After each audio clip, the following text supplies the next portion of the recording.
Take care of this, slave. John chuckled smugly, further insulting me as he tossed his dress suit my way. The suit struck me, causing water to spill. Ah, wipe it up, will you, and bring me another glass of water. Drunk as he was, or perhaps because of it, John's true feelings became apparent. In his eyes, I was nothing more than a slave. I threw the dress suit into the laundry bag with all my might, only to notice something sticking out of the suit pocket. Unfolding the crinkly, tightly folded paper, he had instructed me to take care of it, and so I intended to do just that. Beyond wondering why such a thing existed, I felt as if this was my ticket to freedom, an escape from all the irritation and dissatisfaction I experienced with John. I rushed out of the house and promptly submitted the divorce notice to the office. My name is Vanessa Owen, currently 50 years old with 2 children, Nicole, my firstborn, followed by my son Matt. From the beginning of my relationship with John, I never got along with his parents. Despite their disapproval, I loved John and believed we could be happy together. We eloped, defying my parents' objections, and started living in a small apartment. However, John was perpetually unhappy about our elopement-style marriage, nagging about leaving my parents for this marriage. There was a good reason for our rushed marriage. Nicole was already on her way. Despite John's knowledge of this, my parents opposed the marriage mainly because John never formally introduced himself. However, I don't intend to blame John entirely, acknowledging my faults. I've never liked his parents, who constantly criticized me. Right now, with a child on the way, we should focus on the future rather than dwelling on the past. Despite my admonishments, John continued berating me, saying things like I should never have married you, or your cooking is worse compared to my mother's. With no place to return after our elopement, I endured John's nagging every day. Despite everything, John adored our children, and our kids, Nicole and Matt, kept our marriage together through high school. When Jan was promoted to department head and brought colleagues home, including a male subordinate named Rob and a female subordinate named Jenna Manning, our marital relationship deteriorated. Though John had a good reputation outside the house and was highly trusted by colleagues, our family barely functioned. At one gathering, John's words revealed his true feelings, saying he could divorce me anytime, but I wouldn't let him go. This admission, disguised as a joke, made me realize the depth of his dissatisfaction. Despite his words, John's subordinates praised our supposed good relationship, while John laughed, intoxicated, insulting, and bragging until he passed out. His subordinates helped with the cleanup. As we cleaned up in a friendly atmosphere, Jenna spoke up, revealing that the director actually praised me at work. Unbelievable! I laughed, and Jenna chimed in, it's true. He always says his family gets along well. The president admires that too. The president values family in that regard. The director is always praising his family, so the president tells everyone else to learn from him. That kind of joke earlier only works if there's a good relationship, right? Gina, seeming a bit tipsy, happily chatted away about John's behavior at work. If that's true, that's good, I repeated, forcing a smile. I muttered under my breath, trust was long gone between us. I quickly realized that John was just saying those things to make himself look good. I've heard that good liars mix a bit of truth in their lies. Jan was probably deceiving his colleagues in the same way. I didn't know if it was his nature or a calculated move. But this made me truly despise Jan. I disliked how he shamelessly used the family as a facade. However, our children were still students, and I wanted them to go to college. As John said, think of the children. I couldn't divorce him.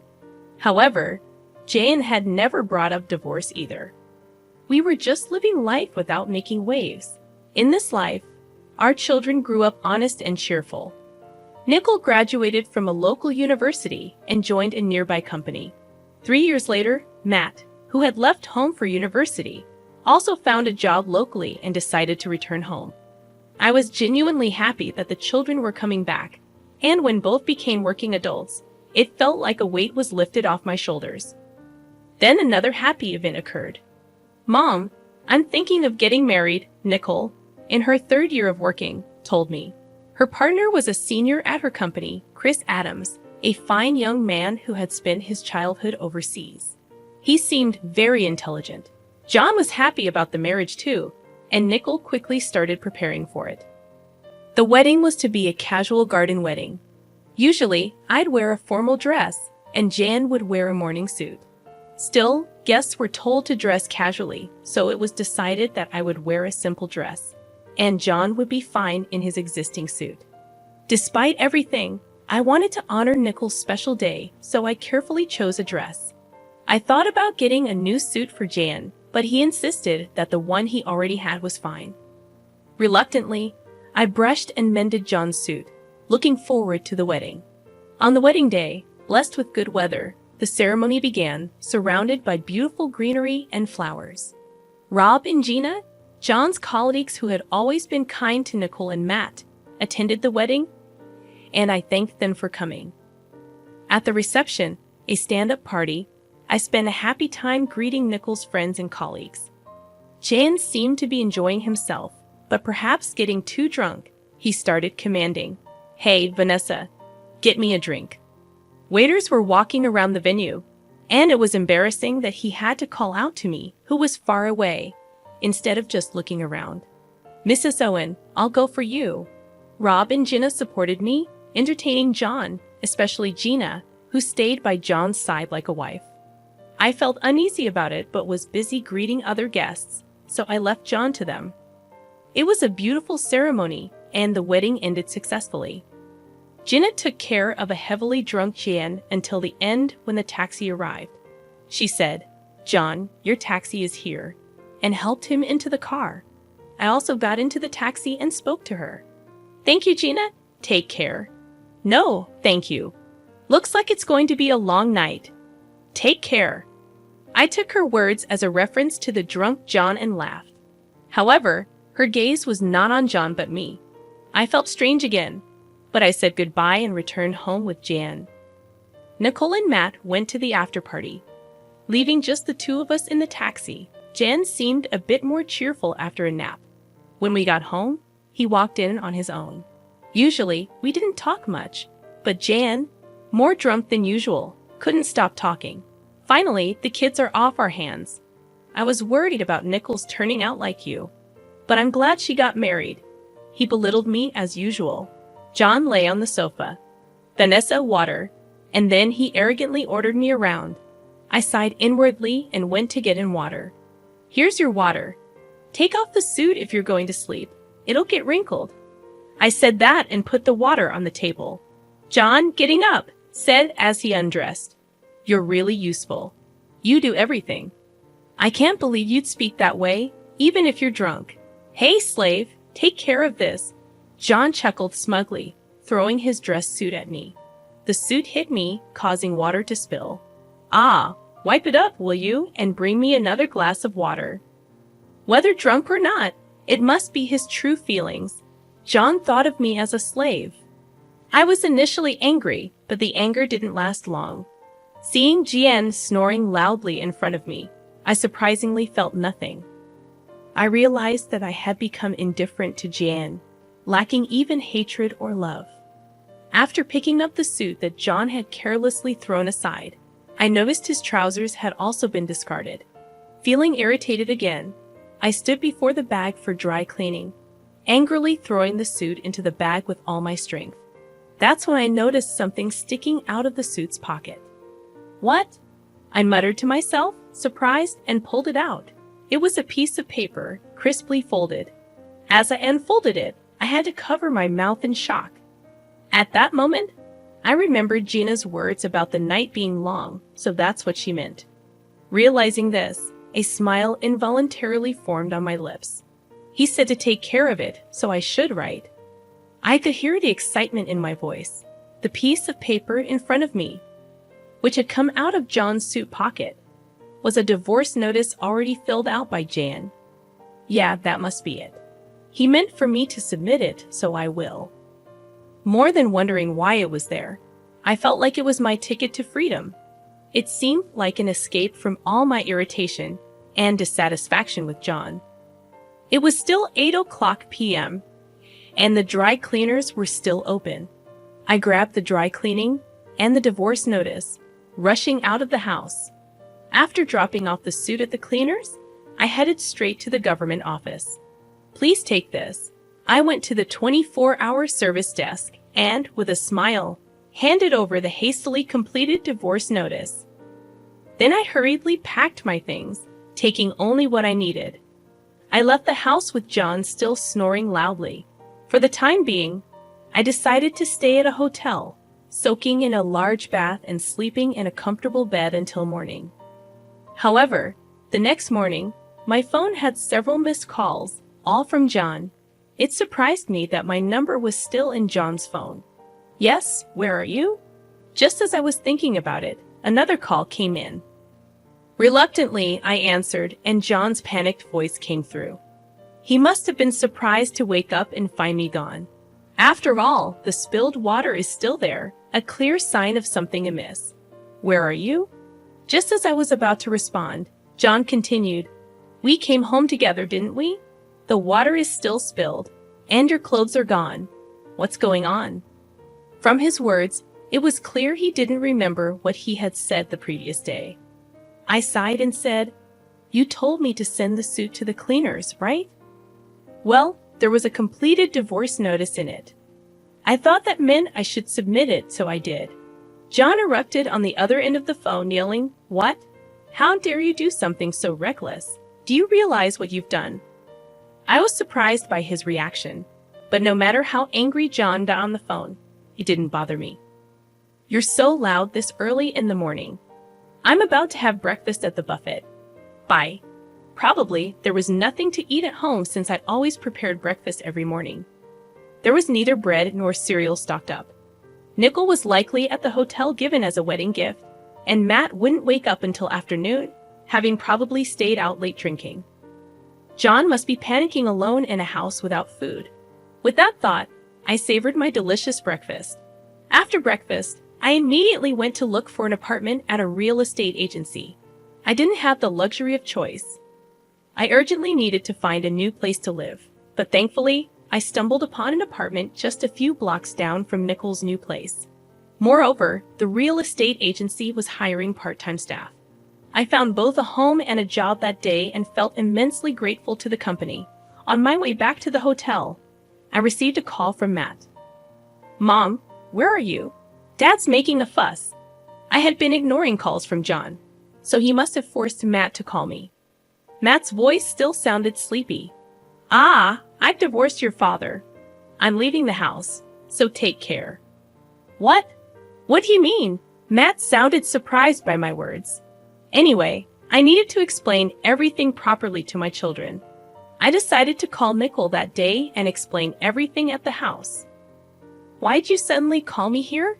Nickel looked anxious, understandably so. Yesterday was the peak of happiness, but today she was called to the house for something serious.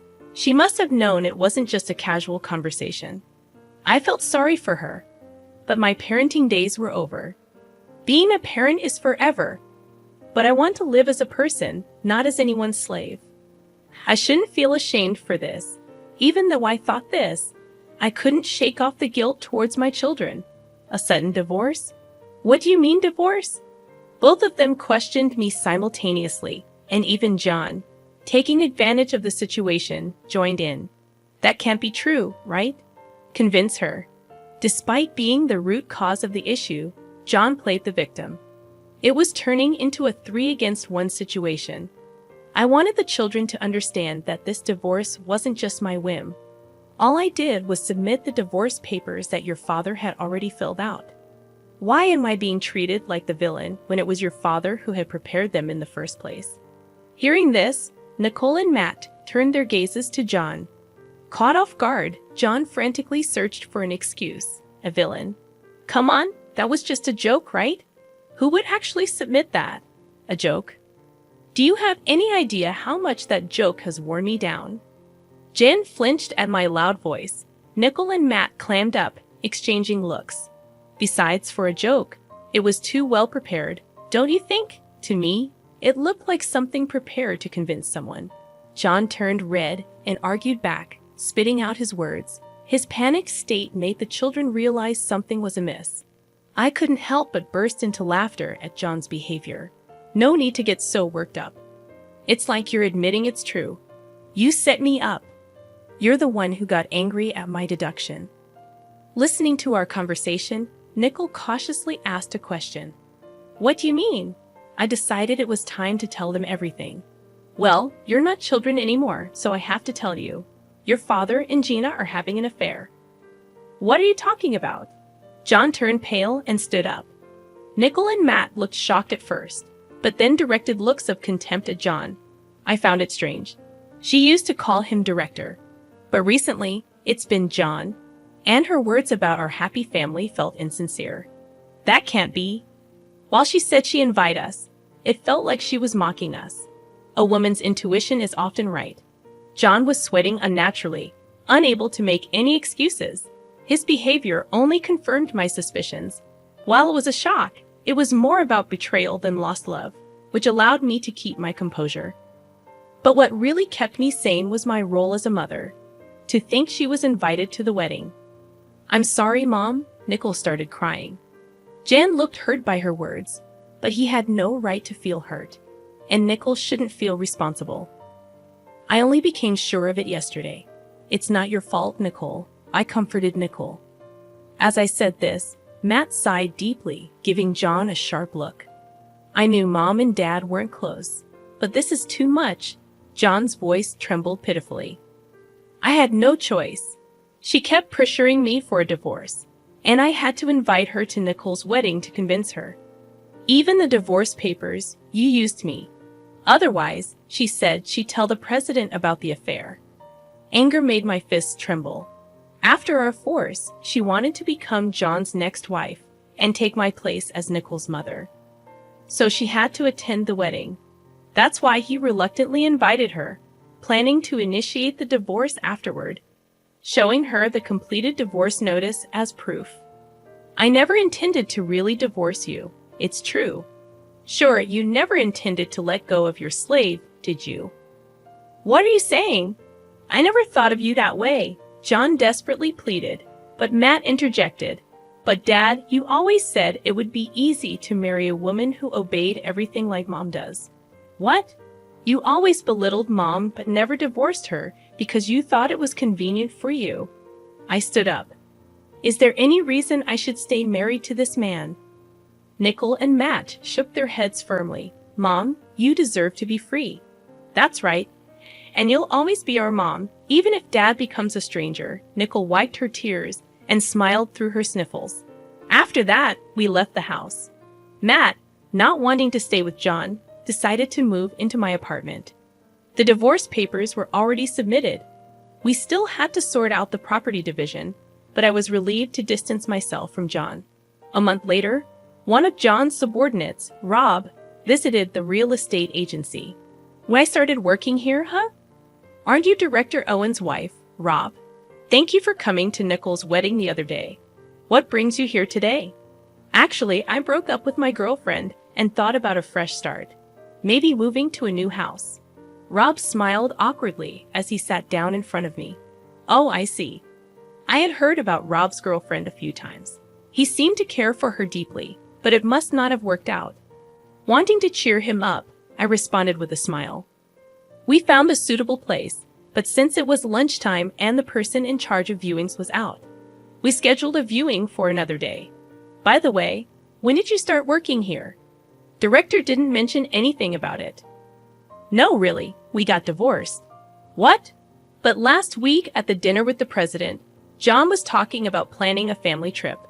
Rob was shocked, and so was I. John was still spreading such nonsense. He would undoubtedly continue using the family to get closer to the president if I stayed silent. I decided to tell Rob the whole story. John and Gina. That's unbelievable. Rob turned pale. His reaction was oddly striking. He slowly opened his mouth. My girlfriend was Gina. Gina Manning. I gasped, not expecting that Rob and Gina had been dating. Rob muttered, I can't forgive them. I silently watched him. Mrs. Owen, I can't forgive the two of them. I'll inform the president. His determined gaze met my nod of agreement. I felt the same way. I refused to be manipulated by John any longer. Rob left the shop, saying he'd come back for the viewing another time. He had my contact information from Nicole's wedding. I was sure he would contact me eventually. That day after work, as I was heading home, Rob contacted me immediately. "Mrs. Owen," I told the president. His voice was much more energetic than the time we met, made me smile. The president was furious. Betraying his family and having an affair with a subordinate. Both of them will be dealt with. Really? That's great. Now we won't be used by them anymore. Those two deceived everyone, the family, the staff, even the president. They were called into the president's office right after I left. Imagining the scene, I couldn't help but smile. Even though they were no longer a part of my life, I couldn't accept them getting away scot-free. Thank you, Rob. You will surely find happiness. I sent this to Rob, feeling like it was something I also wanted to hear. Eventually, Jan and Dina's affairs spread throughout the company, especially John, who had always boasted about his happy family life, turned out to be a scoundrel who preyed on a subordinate. He was demoted 3 ranks from director to an ordinary employee. At home, he had no family waiting for him. For a man over 50, it would be interesting to see how he would live from now on. Gina resigned, probably due to the scrutiny. She was about 35 years old, a pitiful woman unemployed in her mid-30s after meddling with a married man. Their relationship also ended. Such an unhealthy affair was never going to last. Gina had pleaded with Rob, but he firmly rejected her. Feeling relieved, his reaction made me feel relieved too. Afterward, I continued to live peacefully with Matt in our apartment. 2 years later, Matt told me he was getting married. "Just when I thought I'd be alone," he said, "Mom, let's live together now. I'm looking forward to the birth of my grandchild." Living with Matt and his wife, Nicole, is also doing well as a mother of one. The fact our family keeps growing brings me joy. I reached out to my elderly parents, whom I hadn't spoken to in a while, told them about the divorce. They said, "Bring the kids over sometime." And I felt endlessly sorry and grateful to them. I plan to make up for my past mistakes by being filial to my parents and continue to be a reliable mother, always there to help my children.